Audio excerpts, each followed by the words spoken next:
आप देखो, हम सब धर्म कर्म पूजा पाठ करते हैं और धर्म कर्म पूजा पाठ करना भी चाहिए। इससे मन को सुकून और शांति मिलती है। थोड़ी देर के लिए ही सही, लेकिन मन जो होता है परिवर्तित होता है। मन जो होता है हायर पावर की तरफ जाने लगता है और हमें लगता है कि हमें अपने कर्म से जो दुख दर्द कष्ट क्लेश संताप है उससे हमें मुक्ति मिल गई। अब हमें जीवन में सब कुछ अच्छा ही अच्छा होने लगेगा।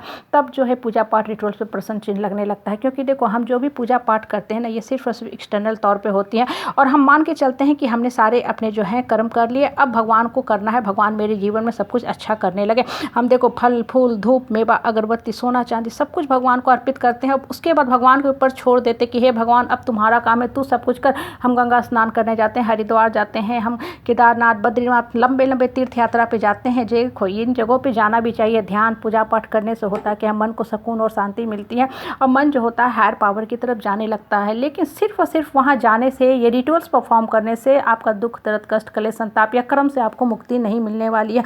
देखो, होता क्या है कि किसी भी पूजा पाठ रिचुअल्स का हम जो रियल मीनिंग है वो नहीं समझते हैं। हम क्या समझते हैं कि गंगा स्नान कर लिए, मेरे सारे पाप धुल गए, हम इतने दान धर्म कर लिए, इतने लोगों को खाना खिला दिया, इतने लोगों के बीच में कंबल मर मिठाई बांट दिया, इतनी लंबी यात्रा कर ली, पद यात्रा कर ली, हम इतने दिन उपवास व्रत कर लिए, अब मुझे सारे जो है अपने जो तरफ से था मैंने अपने एक्शन कर लिए, रिचुअल्स कर लिए, अब सब कुछ भगवान का करना काम है, भगवान का काम है अब मेरे जीवन का सारे दुख दर्द को अंत करे।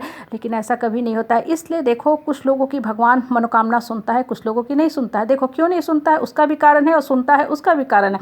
होता क्या है कि कुछ लोग जब गंगा स्नान करने जाते हैं, किसी नदी में पवित्र स्थान पे जाते हैं, तो वो वहाँ जाके अपने मन को भी परिवर्तित करने शुरू करते हैं, उनका आत्मा भी परिवर्तित होने लगता है। कहने का तात्पर्य है कि वो जब वहाँ जाते हैं तो ये मान के चलते हैं कि हे भगवान, पिछला जो कर्म हम कर किया है, जो भी हमसे जाने अनजाने में हुआ है, जो इनविजुअल है अनसीन है, वो हमें भी नहीं पता है, हम तो सिर्फ कर्म का फल भुगत रहे हैं, वो मुझे भुगतना ही भुगतना है। लेकिन अब मुझे ये शक्ति दो कि हम अपने मन को परिवर्तित कर लें, आत्म परिवर्तित कर लें, अपने मन को हायर पावर की तरफ लेके जाए। और हे भगवान, हे ऊपर वाले, मुझे शक्ति दो कि अब हम श्रेष्ठ कर्म करते जाए, ताकि अब मुझसे कोई बुरा कर्म ना हो और पिछला हम भुगत सके और पिछला जो भी है बैड कर्म का जो फल मुझे मिल रहा है वो उसको हम न्यूट्रलाइज करते जा सके। देखो, कोई भी पूजा पाठ जो होता है ना, उसका कोर मीनिंग को समझो। जब आप कोर को समझ के पूजा पाठ करोगे तभी आपको पूजा पाठ का सही फायदा मिलेगा।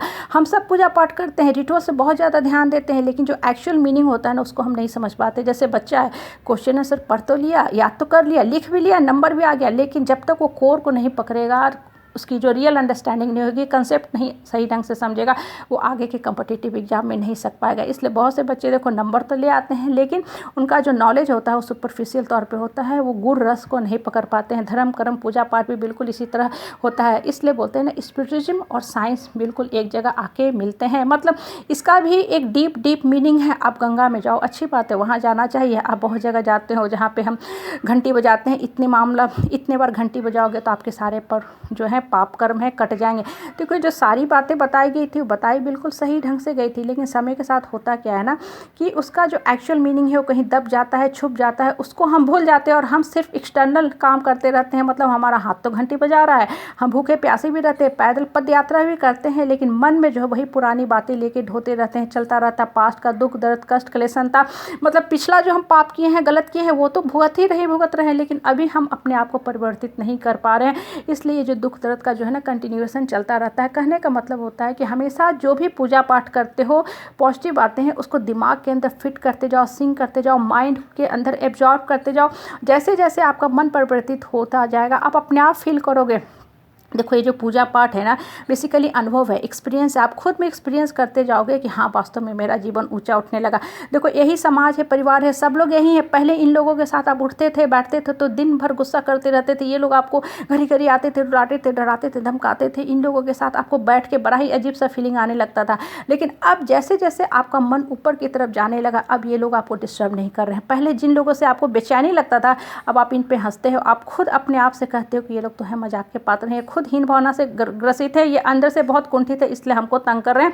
भला हमको ये क्या तंग करेंगे, हम तो हायर पावर से जुटे हुए हैं। मतलब अब आपका मन जो होता है ना ऊपर की तरफ जा रहा है, हायर पावर की तरफ जा रहा है। तो आप लोगों की लोअर कैटेगरी जो बातें होते हैं, स्नीकी पीपुल जो होते हैं, उनकी निगेटिव बातों से आप पीछा छुटाते जा रहे हो, तो ऑटोमेटिकली आपकी जो जीवन की दिशा है, दशा है, ऊपर की तरफ उठते जा रही है। इसलिए देखो, कोई भी पूजा पाठ करो ना तो उसको माइंड के अंदर सिंक कराओ। वो पूजा पाठ सिर्फ हाथ से मत करो, अपने ना मुख से मत करो, वो अपने माइंड से करो। जब आपके माइंड में सारी अच्छी बातें समाते जाएंगी ना, तो आप देखोगे ऑटोमेटिकली आपका जो लाइफ है ऊपर की तरफ जा रहा है, आप हायर पावर की तरफ जा रहे हो।